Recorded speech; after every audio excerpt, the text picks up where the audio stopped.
Hello, hello amis belles âmes, je me présente Graziella Gorel, sophrologue, hypnothérapeute et coach de vie.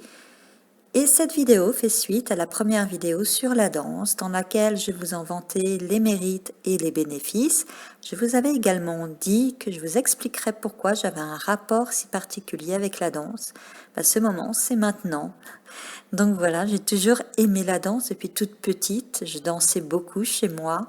Par la suite, j'ai eu la chance de pouvoir avoir des cours, notamment de modern jazz.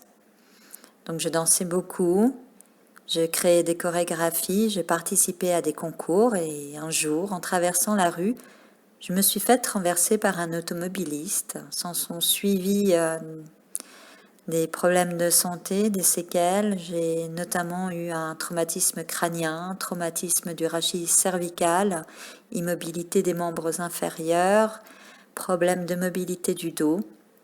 Et donc, j'ai passé beaucoup de temps à l'hôpital. Et un jour, une de mes sœurs est venue me rendre visite, les yeux gonflés. J'ai compris qu'on avait certainement dû lui donner de mauvaises nouvelles. Certainement mon côté intuitif, mon côté scorpion. Et là, je l'ai rassurée. Je lui ai dit qu'il fallait pas craindre que je sois handicapée, paralysée à vie. Et j'ai rassuré les membres de ma famille. C'est vrai que les chirurgiens les avaient avertis certainement pour préparer le terrain, mais ne m'avaient pas consulté à moi, ne m'avaient pas donné en fait de détails sur les suites de cet accident. J'ai fait appeler la kiné de l'hôpital, la kiné que je trouvais négative, mais je comprends, c'est pas un jugement. Elle voulait certainement pas me donner de faux espoirs. Et elle m'a expliqué qu'il y avait un syndrome qui s'appelle le syndrome du membre fantôme, qui était une impression du système nerveux d'un membre, même si le membre avait été amputé. Et elle est partie comme ça. Je lui ai quand même demandé avant de me faire un test.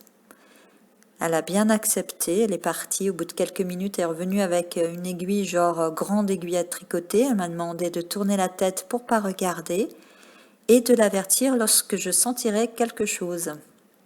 Et à un moment, elle me demande effectivement si je sens, si j'ai ressenti quelque chose. Et là, j'avais tellement peur en fait qu'elle me laisse et qu'elle me donne pas de séance de kiné que j'ai dit oui, oui, j'ai senti, mais voilà, j'ai triché, ça m'a pas servi, ça m'a bien desservi plutôt. Parce qu'elle m'a dit, bah voilà, en fait, je vous avais pas piqué, donc c'est bien ce que je pensais. Et elle est partie. Et là, pour le corps médical, ça y est, j'étais paralysée. Mais je me suis pas laissée abattre. Donc tous les jours, pendant plusieurs heures, j'ai essayé de faire bouger déjà mon pied qui pendouillait. J'ai essayé de faire bouger mes orteils et un jour, effectivement, ça a bougé.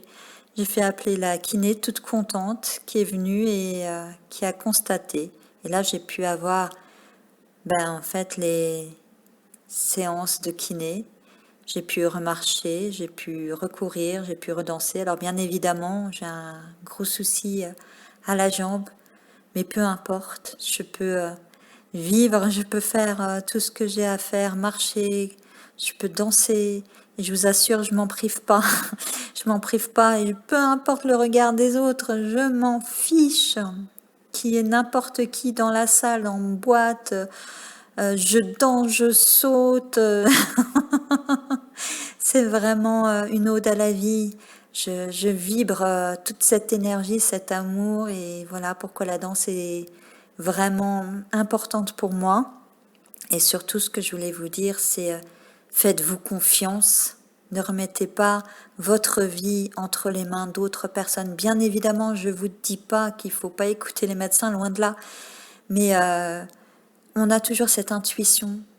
Et cette intuition, en général, elle est bonne. Donc, il faut s'écouter. Voilà, mes amis, pourquoi j'aime tant la danse. Sur ce, je vous souhaite une bonne journée si vous me regardez en journée, une bonne soirée si vous me regardez en soirée, et je vous envoie toute ma positivité. Au revoir.